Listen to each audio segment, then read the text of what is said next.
Aos Tessalonicenses, vamos iniciar e encerrar hoje. Essa carta é curta, vamos ler inteira. Segunda carta de Paulo aos Tessalonicenses, capítulo 1, vamos ler os versos 1 e 2, da saudação. Graças a Deus.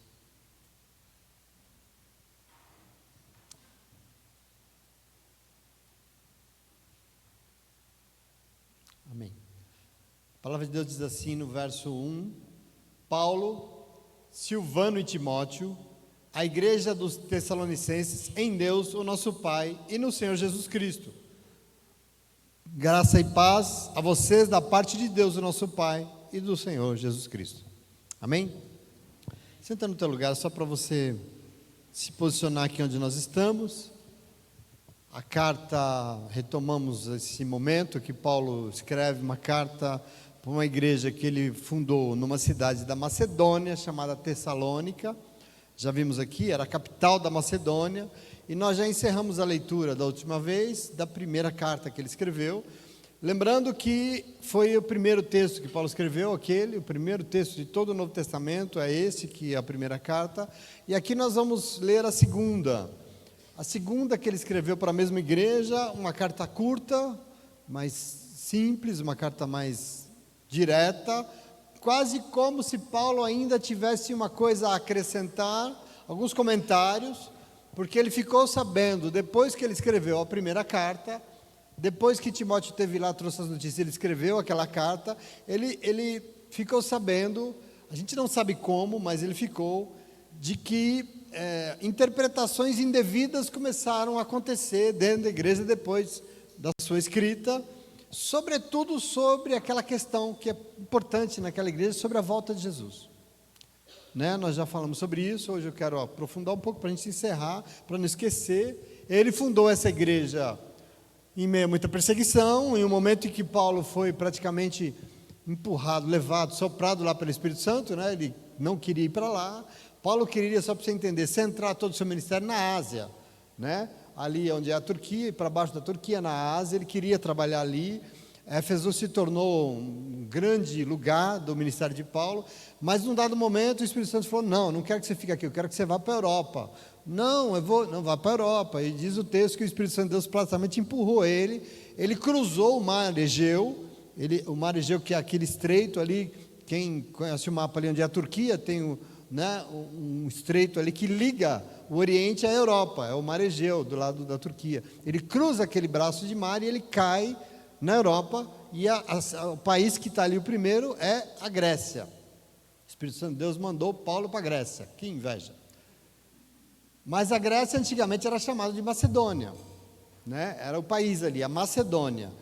E ele então monta ali, ele vai, a primeira cidade que ele chega é Filipos, que é a cidade mais perto ali depois que você cruza. Ele faz uma obra em Filipos, na beira de um rio, ele cria uma igreja ali, mas ele é perseguido, ele é preso, ele é espancado, enfim, ele sai dali e ele vai até então a cidade de Tessalônica, que é a segunda cidade, era a capital da Macedônia, a capital de onde hoje é a Grécia, e lá em Tessalônica ele é barbaramente perseguido, e ele tem que fugir de lá de noite, e ele acaba sendo levado para uma cidade chamada Bereia, mas também teve que fugir de Bereia, porque os judeus foram atrás dele, e queriam impedir a obra do Senhor através de Paulo, de qualquer forma, e ele tem que fugir dali, e ele acaba em Atenas, que hoje é a capital da Grécia. Ele acaba nessa cidade, lá em Atenas, Atos 16, ele confrontou os filósofos, ele foi para a praça, né?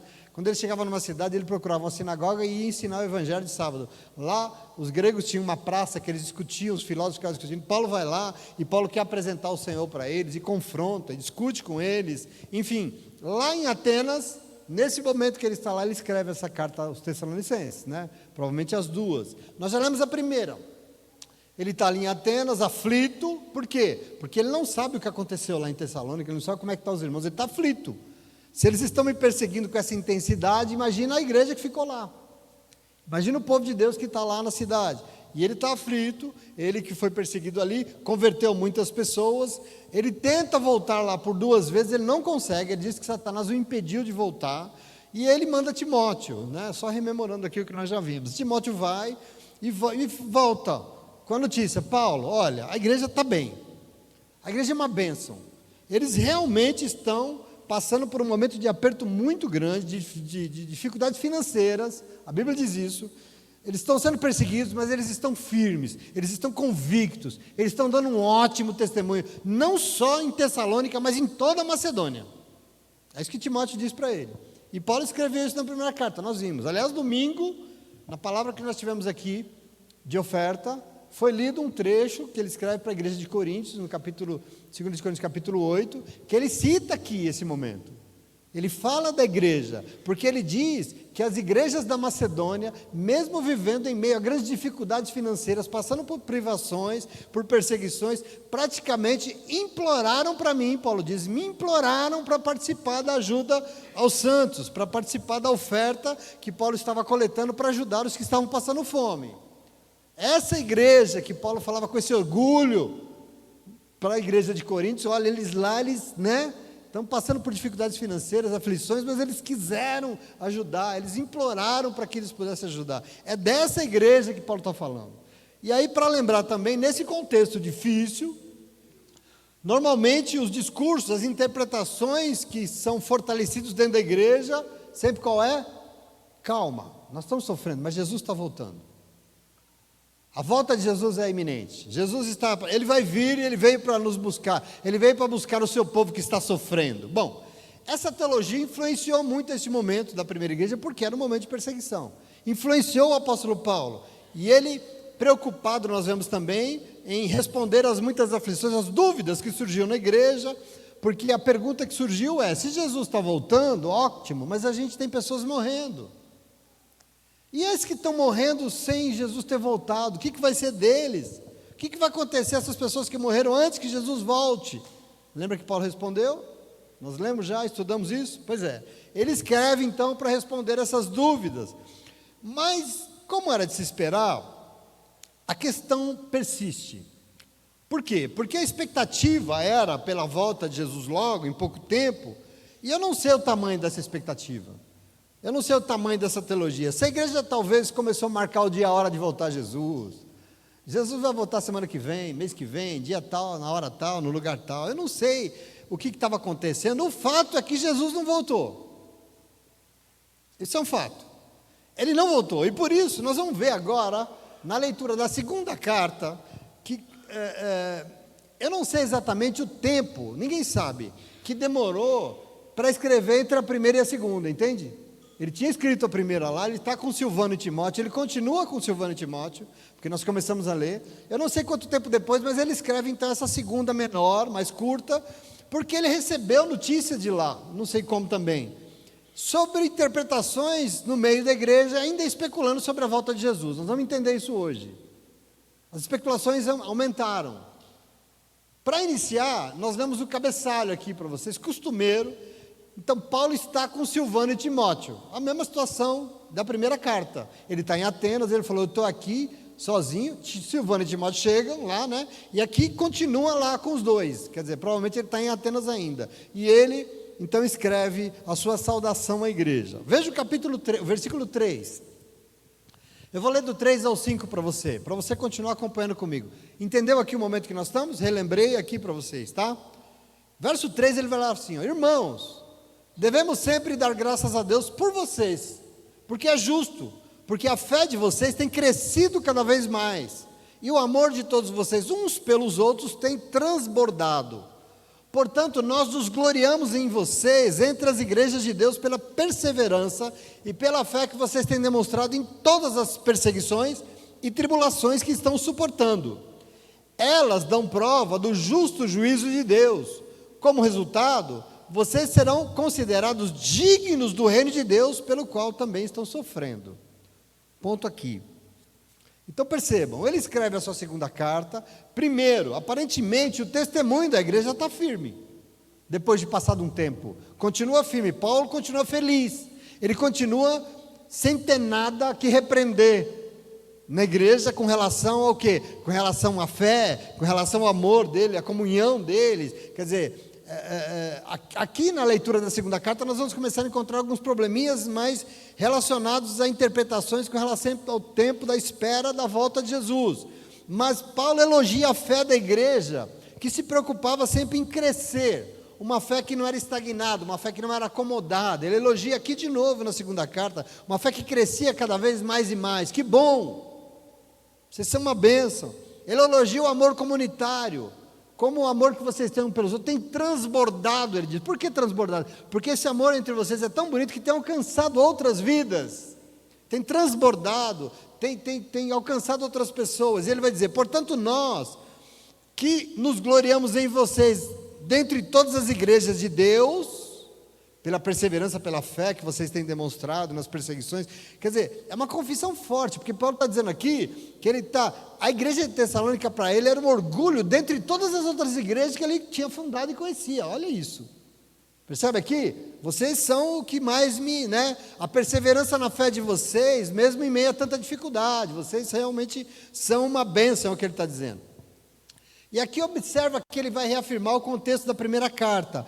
Parece que o quadro de perseguições não parou, né? Continua aqui depois de um tempo. Vocês estão sendo perseguidos. E ele vai dizer uma coisa importante, que assim, os crentes que sofrem por causa do nome do Senhor, no dia do juízo serão recompensados pelo Senhor.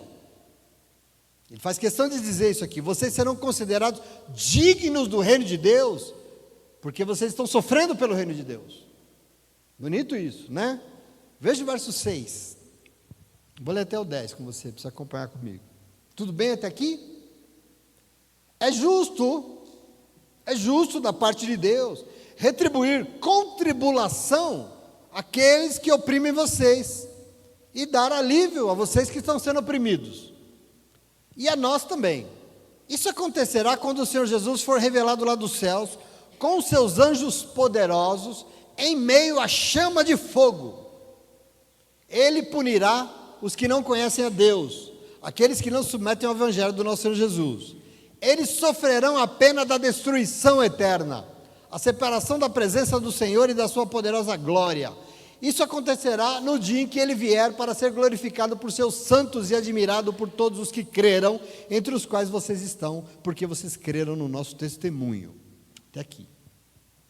Continua pensando comigo, continua construindo isso comigo. Paulo está aqui permanecendo naquela linguagem que a gente falou da apocalíptica, do apocalipse. Lembrando que nós já falamos da outra vez, que os elementos que os judeus entendiam que iria acontecer com a vinda do Messias, esse negócio de anjos, de trombetas, é tudo dos judeus que falavam da vinda do Messias, do Filho de Deus. Paulo se apropria de todos eles. Paulo não abre mão disso. Aqui é o seu lugar confortável. Por quê? Ele é um judeu, ele tem o Antigo Testamento é a Bíblia de Paulo. Entenda, Paulo não tinha a nossa Bíblia. Qual que era a Bíblia de Paulo? O Antigo Testamento. Essa é a força dele, essa é a convicção dele, é a Bíblia dele. Essa mentalidade apocalíptica, então, do judaísmo, do Antigo Testamento, permanece em Paulo. Às vezes a gente não para pensar nisso. Paulo não tinha os evangelhos, não tinha as suas próprias cartas, ele até tinha, mas ele não tinha, os testemunhos do Novo Testamento. Ele tem o Antigo Testamento, então a mentalidade apocalíptica do Antigo Testamento fica nele.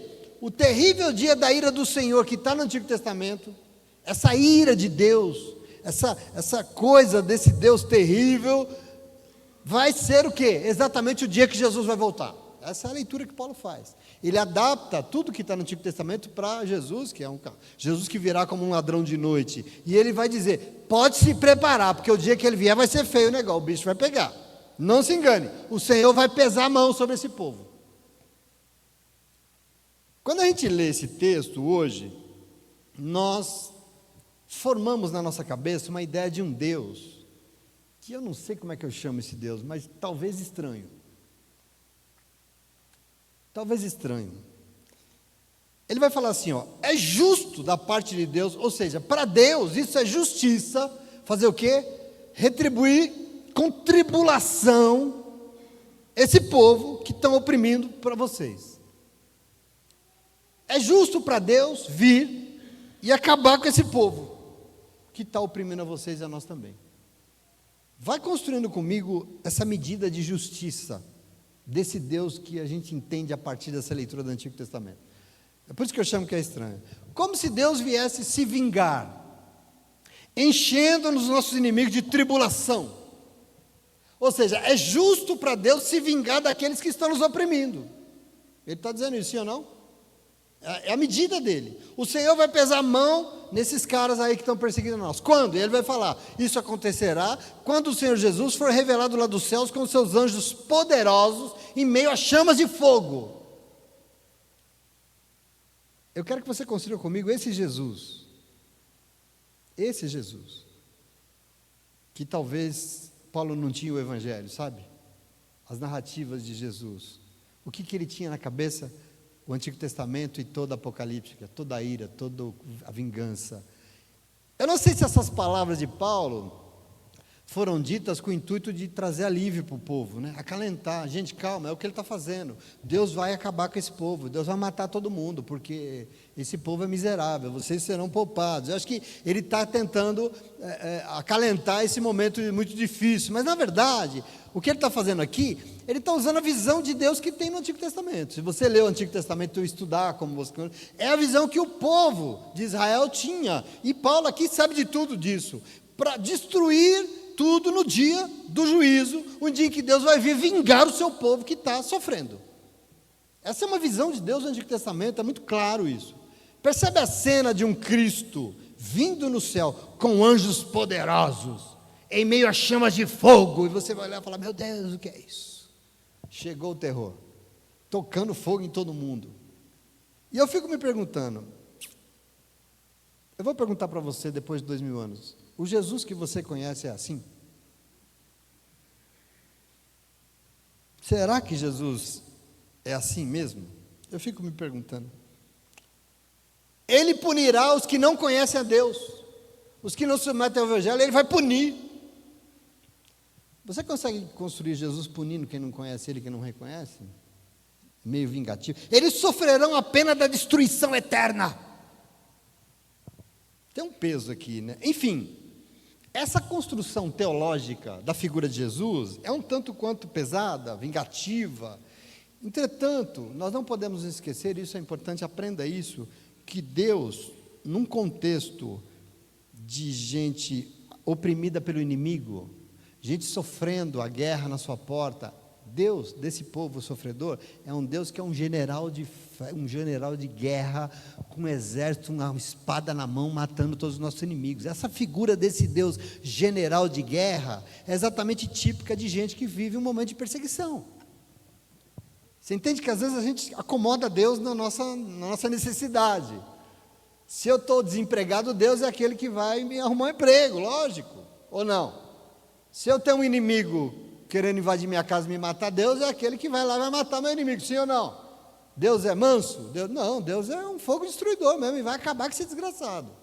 Quer dizer, a gente vai entendendo, e eu queria dizer para você, se tem um povo que foi historicamente perseguido, e eu digo historicamente porque eu conheço a história desse povo, em toda a sua história, foi perseguido, invadido, destruído, e não por outra razão, mas porque o tempo todo foi desobediente e obstinado, sofreram inúmeras guerras e perseguição. Esse povo é o povo judeu. É impressionante. É o povo que foi constituído a partir de Abraão. É um dos povos mais perseguidos da história. E por isso, o Deus do povo de Israel, que foi construído no Antigo Testamento, é tão pesado. Porque reflete um pouco o nosso discurso, teologia, sobre quem é Deus.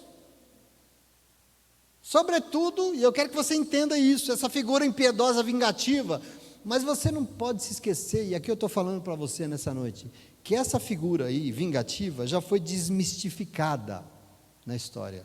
Quando? Quando Deus se revelou através de Jesus Cristo. A ideia que as pessoas tinham de Deus mudou radicalmente. Quando? Quando Ele veio e se manifestou, nascendo em carne em Jesus Cristo. E nós que somos cristãos, nós temos que entender isso. Nós somos cristãos, eu não sei se você sabe disso, nós somos. João 14:9, Jesus diz, quem vê a mim, vê Deus, vê o Pai. Se você quiser saber como Deus é, você faz o quê? Olha para mim. Talvez Paulo não está entendendo isso, porque ele não teve essa experiência tão assim, como você tem o privilégio de ter. Por mais que o Espírito Santo de Deus era na vida dele, essa teologia judaica de um povo perseguido, que precisa de um Deus general de guerra. Só para você ter uma ideia, eu vou ler para você, Salmo 137, verso 8 e 9, o que está na mentalidade dessa teologia. Olha, diz assim, o verso 8: ó cidade da Babilônia, destinada à destruição, feliz é aquele que lhe retribuir o mal que você tem nos feito, feliz é aquele que pegar as suas criancinhas e despedaçá-las contra as rochas. Está escrito isso aonde? Na Bíblia, no Antigo Testamento. Você já pensou em pegar uma criancinha, filha do seu inimigo, e despedaçar ela numa rocha? Pegar na perninha e dar... Você já pensou nisso? Você não pensou, mas o salmista pensou. No momento de profundo... Percebe? Estão aonde? No exílio, na Babilônia. O povo eleito de Deus está ali, e esse povo está gozando. Os Salmos diz isso, estão o tempo todo escarnecendo a nossa vida, o nosso Deus, nos oprimindo, nos escravizando, e ainda tirando um saldo. A gente odeia esse povo, a gente odeia a Babilônia, e se eu odeio, eu sou povo eleito, Deus também odeia. Então o Deus que serve tem que ser vingativo, tem que matar, afinal, somos nós o povo eleito, nós estamos sofrendo. Mas sinceramente, e se você veio aqui no culto de oração segunda-feira, e você ouviu, como eu, sobre um Jesus que me pediu para perdoar os meus inimigos, um Jesus que me pediu para perdoar e amar os que me perseguem, quando você vê Jesus te pedindo para dar outra face em alguém que deu na sua cara, quando você vê Jesus, eu não sei se eu consigo entender esse povo como essas pessoas entendem. Desculpa, com todo respeito, eu respeito muito quem acha que isso aqui é literal, assim, porque assim, a Bíblia só tem um sentido para nós, se ela passar por Jesus Cristo, entende? Não importa o que está escrito na Bíblia, se ela não passar por Jesus, ela não é a palavra de Deus para nós, porque nós somos cristãos, Ele é o nosso Senhor. Às vezes eu acho que evangélico esquece isso, porque é uma raiva, é uma vingança, é um não sei o quê, é uma violência, eu não sei que diabo, de onde é que eles tiraram isso, evangélico, eu não sei que diabo é esse. Pessoas perseguidas precisam de um Deus assim, entretanto no meu coração, eu não consigo construir um Deus assim. Por quê? Porque está escrito na Bíblia, pastor, está lá dito, sim, mas está escrito tudo na Bíblia, não sei se você sabe. A Bíblia é um mundo, tem muita coisa escrita na Bíblia, porque lá também está escrito que quando eu quiser entender quem é Deus, eu tenho que olhar para quem? Eu tenho que fazer o quê? Olhar para Jesus.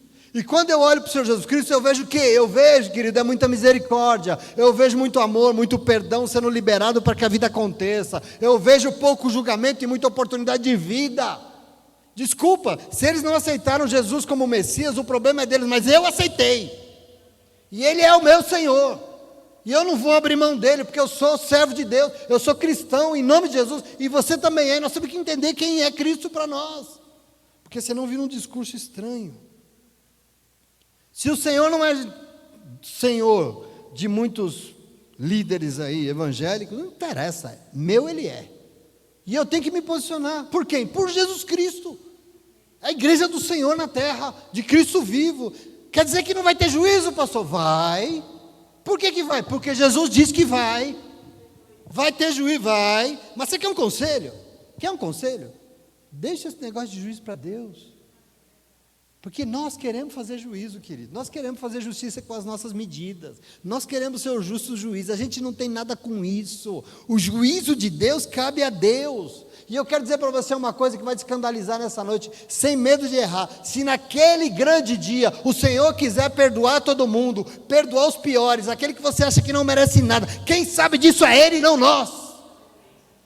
Deixa o juízo para Deus.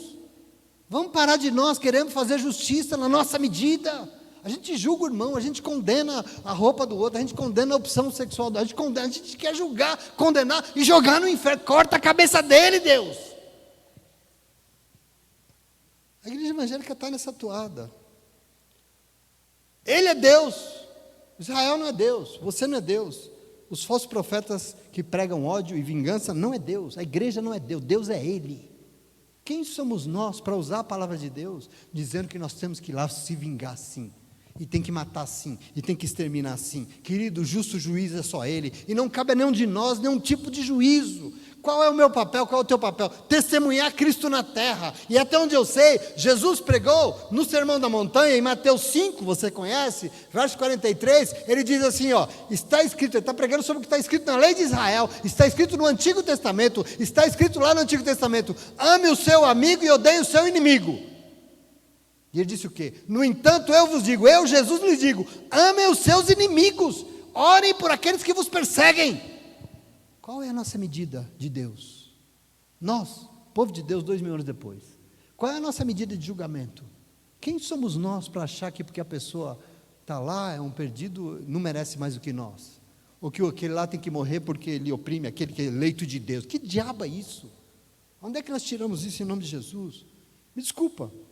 Mas se a visão da igreja, lá em Tessalônica era assim, eles esperavam Jesus voltando em alguns meses, e ele ia voltar como? Como um fogo consumidor para matar esses bons desgraçados. E eu quero dizer para você, hoje, depois de 2000 anos, presta atenção, eu estou aqui e continuo esperando a vida do Senhor. Aliás, eu sei que Ele virá, mas quando Ele vier, e a igreja não entende isso, Ele só vai vir, porque o nome dEle é o quê? O nome dEle é amor.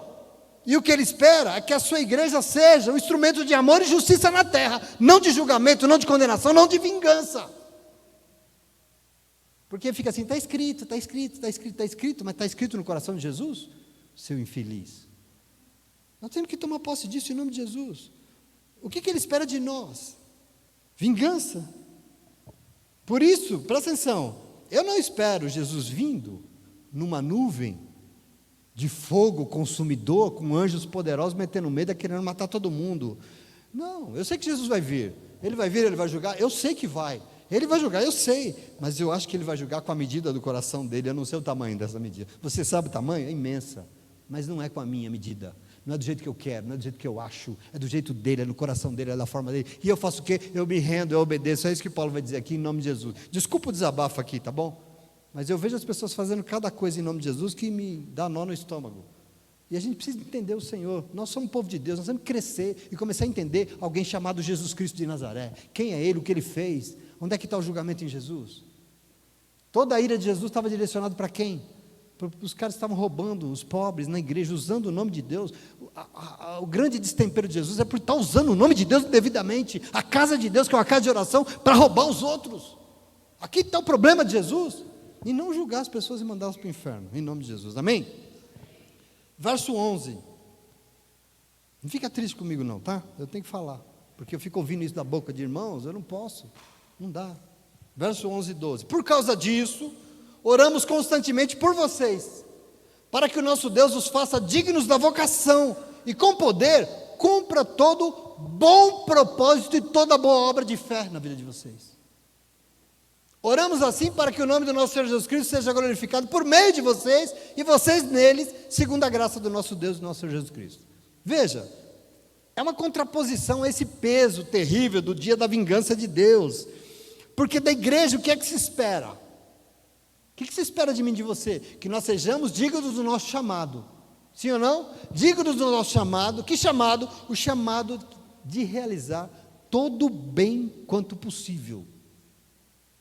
O que é bom, de bom testemunho, que cumpra o seu bom propósito, porque é isso que glorifica o nome do Senhor Jesus e glorifica a vida de vocês em Jesus Cristo. O bem sempre vai, por isso a palavra de Deus diz o quê? Não paguem o mal com o bem, nunca. Não façam justiça, nunca, porque se tem alguém que tem que fazer justiça, Paulo disse isso, se tem alguém que tem que fazer justiça, é Deus e não vocês, em nome de Jesus, amém? Que amém, né? Amém? Fica triste não, é evangelho.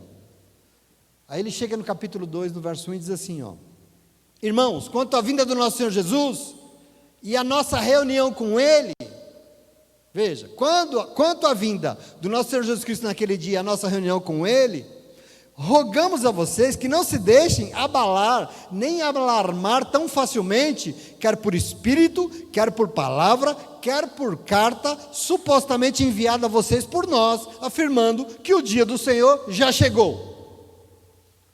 Percebe que o contexto, você está entendendo isso que eu estou lendo? Presta atenção aqui. Aqui no capítulo 2, nós começamos a entender aquilo que eu falei de alguns desvios de interpretação, que já estava acontecendo dentro da igreja. O contexto, como eu falei para vocês, é da esperança de uma volta já, iminente de Jesus. Se ele não volta, o que acontece? Está passando o tempo, né? Já morreu meu pai, minha mãe, e eu estou aqui no beco do... O que acontece? A gente começa a viajar na maionese. A gente começa... Em Tessalônica, as especulações sobre a volta do Senhor começaram a correr, e parece que tinha gente ali ensinando sobre coisas que não estão nas Escrituras, falando coisas...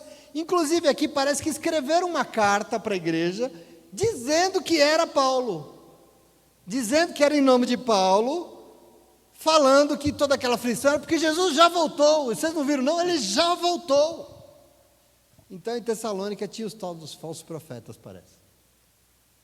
Não recebam, sejam por palavras, por cartas, tal, ou carta dizendo que é minha, que é em meu nome, o que for, que Jesus já voltou.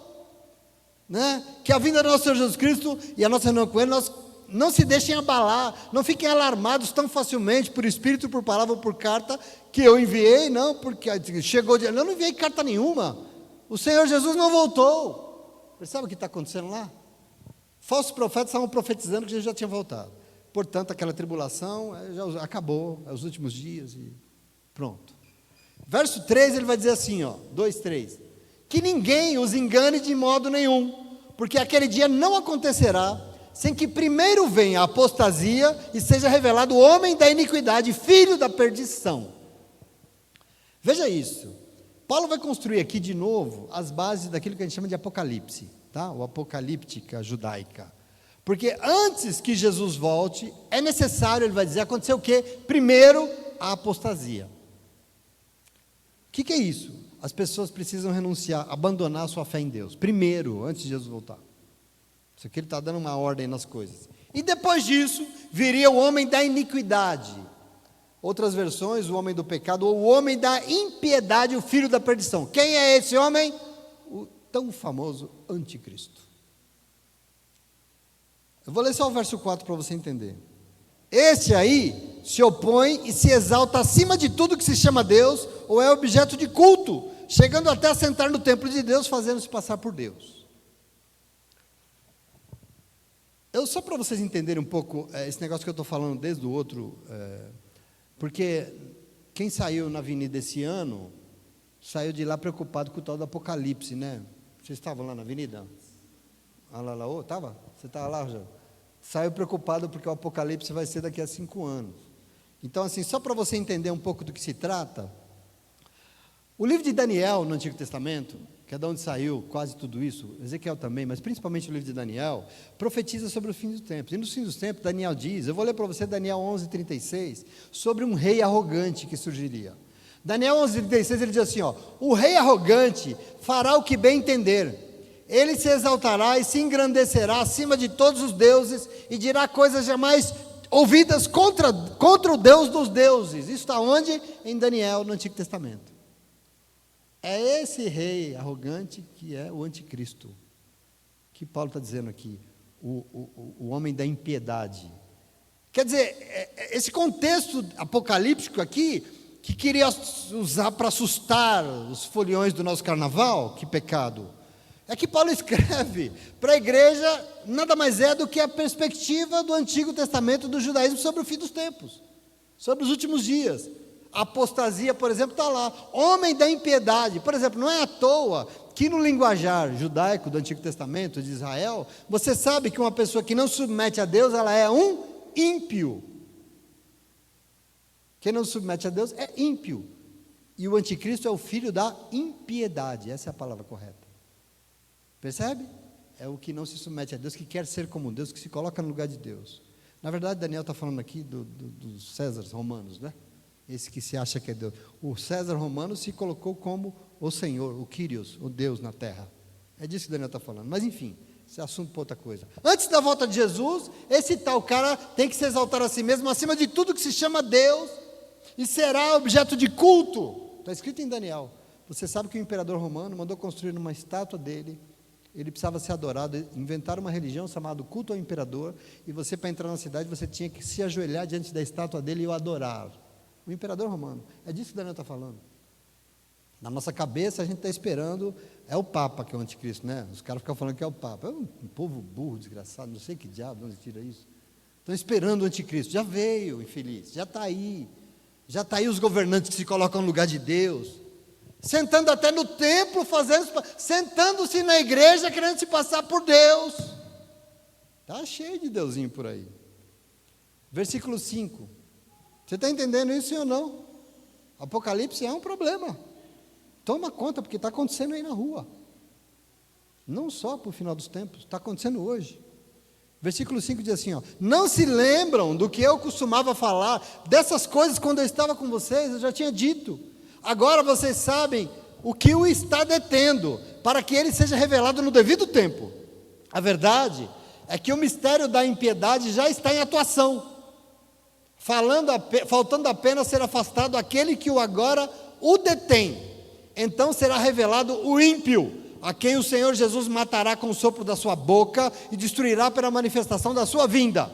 A vinda deste ímpio é segundo a ação de Satanás, com todo tipo de poder, sinais e prodígios falsos, bem como toda forma de injustiça, para enganar os que perecem, pois não acolheram o amor à verdade a fim de serem salvos. Por essa razão, Deus envia a eles um poder sedutor, a fim de que creiam na mentira e sejam condenados todos os que não creram na verdade, mas tiveram prazer na injustiça. Bom, resumindo aqui para você, antes que o Senhor venha buscar a sua igreja, é necessário a apostasia, o abandono de Deus pelas pessoas. É necessário a vinda do tal do anticristo, o filho da impiedade. Mas tudo isso está sendo detido, Paulo fala. Não é sério, quer dizer, nem a apostasia nem o anticristo aconteceram porque está sendo detido. Agora, não é claro aqui, Paulo não diz, não entende, quem é que está detendo isso, né? Porque ele está dizendo que está sendo detido, não está acontecendo na visão dele. Mas, segundo ele, verso 7, basta que seja afastado aquele que atualmente tem retido esse mal, que o anticristo virá, que a apostasia virá, que tudo vai acontecer. Mas aí ele fala uma coisa importante, não importa, esquece isso. Ele vai dizer assim, ó, não se preocupe, o Senhor vai destruir tudo isso. E ele fala mais, a forma como esse ímpio vai se manifestar, será com toda sorte de enganos, obras espetaculares, milagres, prodígios enganosos para seduzir a muitos. Muitos quem? Muitos que não se renderam ao Evangelho. Você está fora disso, não sei se você sabe, graças a Deus. Vou ler o verso 13, para você entender como você está fora disso. Contudo, nós, a igreja, devemos sempre dar graças a Deus por vocês, irmãos amados pelo Senhor, porque Deus os escolheu como os primeiros frutos, para serem salvos pela obra santificadora do Espírito e pela fé na verdade. Ele os chamou para isso por meio do nosso Evangelho, a fim de que se tornem participantes da glória do nosso Senhor Jesus Cristo. Portanto, irmãos, permaneçam firmes, apeguem-se às tradições que foram ensinadas a vocês, quer de viva voz, quer por carta nossa, que o próprio Senhor Jesus Cristo e Deus, o nosso Pai, que nos amou e nos deu eterna consolação e boa esperança pela graça, deem ânimo ao coração de vocês e os fortaleçam, para que tanto os seus atos como as suas palavras sejam bons, não vingança, bons. Então veja, aqui nós vemos que mesmo com tanta coisa difícil que o mundo coloca, mesmo com tanto sofrimento que nós estamos sujeitos, as palavras são de esperança. Afinal, Deus vai cuidar da sua igreja. Você é um privilegiado da bexiga, você é uma privilegiada. Deus vai cuidar dos seus. Aqueles e aquelas que permanecerem firmes, aqueles e aquelas que buscarem a salvação pela obra do Espírito Santo, tendo fé na verdade que é Cristo Jesus, aqueles que buscam na palavra de Deus a lâmpada para caminhar nesse mundo, esses e essas não precisam temer, porque estarão guardados pelo Senhor. Aqui está o privilégio, aqui está a beleza de tudo isso. Esquece o mundo, Deus vai nos guardar. Nós quem? Nós que somos fiéis ao Evangelho dele, em nome de Jesus, amém? E ele chega no capítulo 3, eu estou correndo um pouco porque eu quero encerrar hoje. Ele vai dizer assim, ó, finalmente, irmãos, capítulo 3, orem por nós, para que a palavra do Senhor se propague rapidamente e receba a honra merecida, como aconteceu entre vocês. Orem também para que sejamos libertos dos homens perversos e maus, pois a fé não é de todos. O Senhor, porém, é fiel. Ele os fortalecerá e os guardará do maligno. Confiamos no Senhor que vocês estão fazendo e continuam a fazer o que ordenamos. O Senhor conduz o coração de vocês ao amor a Deus e à perseverança em Cristo. Veja, ele vai encerrar aqui pedindo oração para a igreja. Orem por mim, para quê? Para que eu ganhe na Mega Sena. Não. Orem por mim, porque eu quero que a palavra de Deus se espalhe. Que lindo, né? Orar por isso. Que a palavra de Deus se espalhe e que ela receba a honra que ela merece. Olha a preocupação dele. Que todos e todas possam ter temor diante da palavra, como tem aí entre vocês. Ele pede oração para que Deus possa libertar do mal, pois nem todo mundo tem fé e se rende, nem todo mundo tem essa fé que liberta, e ele vai dizer, Deus é fiel, e ele vai guardar, ele vai fortalecer o seu povo no dia mau, e é nisso que nós confiamos, essa é a nossa esperança. Os dias difíceis não vão dar a última palavra na nossa vida, porque o Senhor é bom, porque Ele nos guarda, querido, é esperança, é promessa de Deus. Nós não temos que especular sobre o que nós não sabemos. Quando você vê alguém aí na internet especulando sobre o Apocalipse, fazendo conta das 70 semanas, dos 45 minutos, dos 32 segundos, esquece isso, chuta que esse negócio parece trabalho de encruzilhada. Esquece isso aí. Nós não queremos ser juiz de ninguém.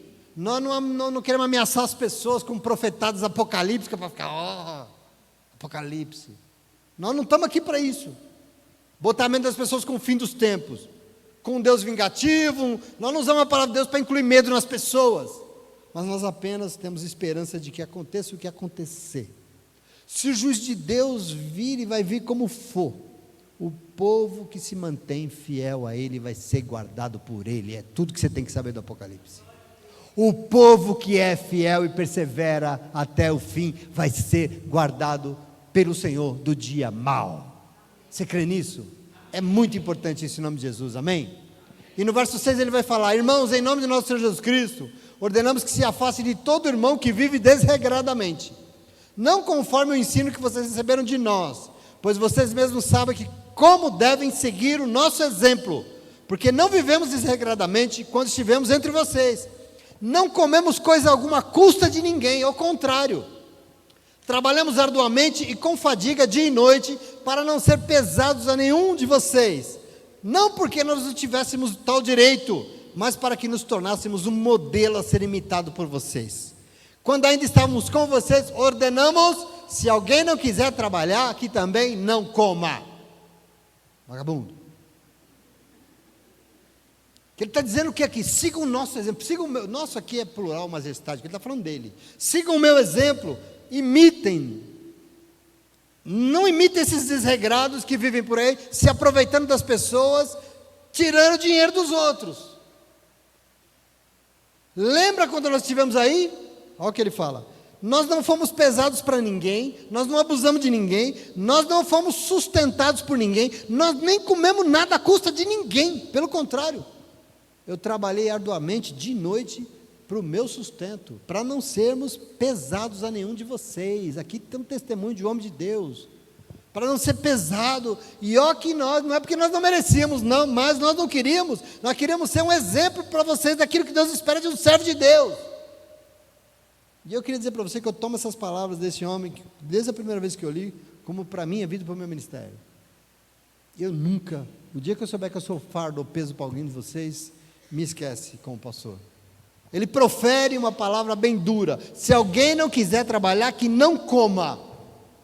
Por que Paulo fala isso? Veja o verso 11, ele vai dizer, pois nós ouvimos que alguns de vocês estão vivendo assim, desregradamente, não trabalham, mas se intrometem na vida alheia. A tais pessoas ordenamos e exortamos o Senhor Jesus Cristo que trabalhem tranquilamente e comam do seu próprio pão.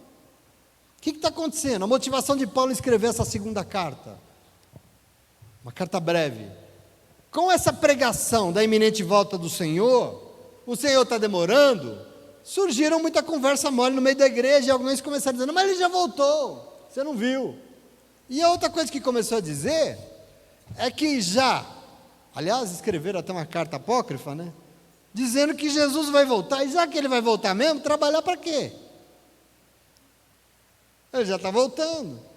Por isso Paulo alerta, se afastem desses que não querem trabalhar, e ficam só se intrometendo na vida dos outros, vocês não.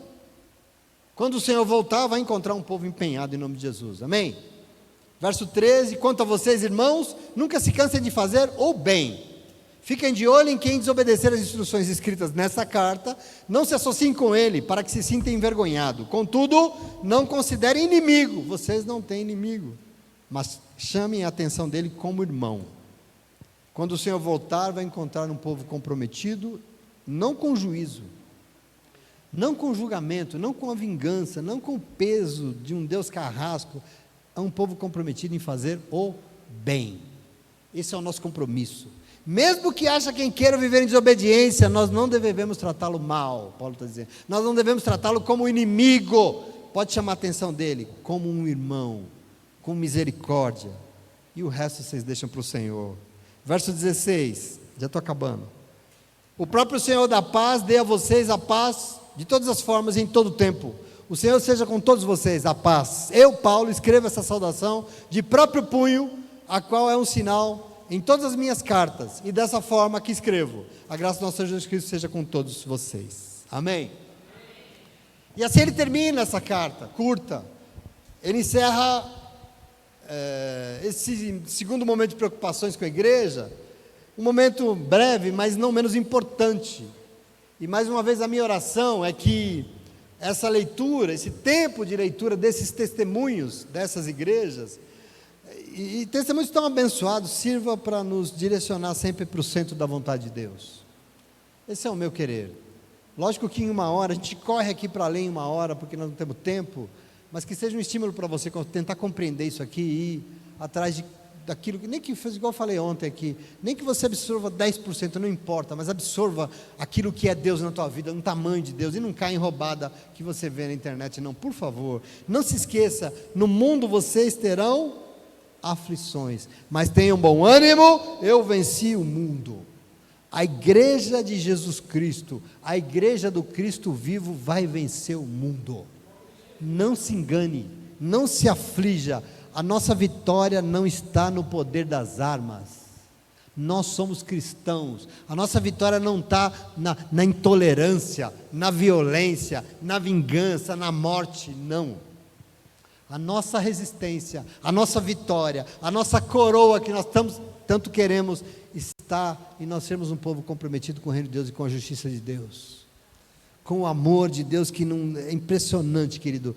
Mesmo que nós sejamos perseguidos, mesmo que nós vamos perseverar, porque nós vamos vencer em nome de Jesus. Essa é a promessa do Senhor para a tua vida. Nós vamos vencer em nome de Jesus. E assim, quarta após quarta, nós vamos ler a palavra e nós vamos aperfeiçoar a nossa fé. Nós vamos aperfeiçoar o nosso amor.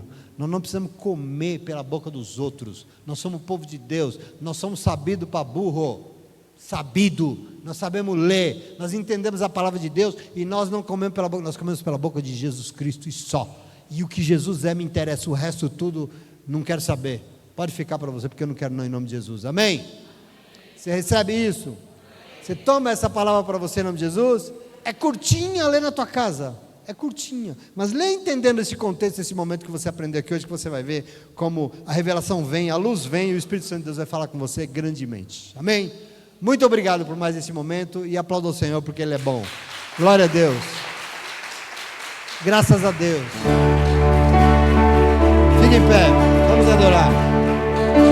Glória a Deus.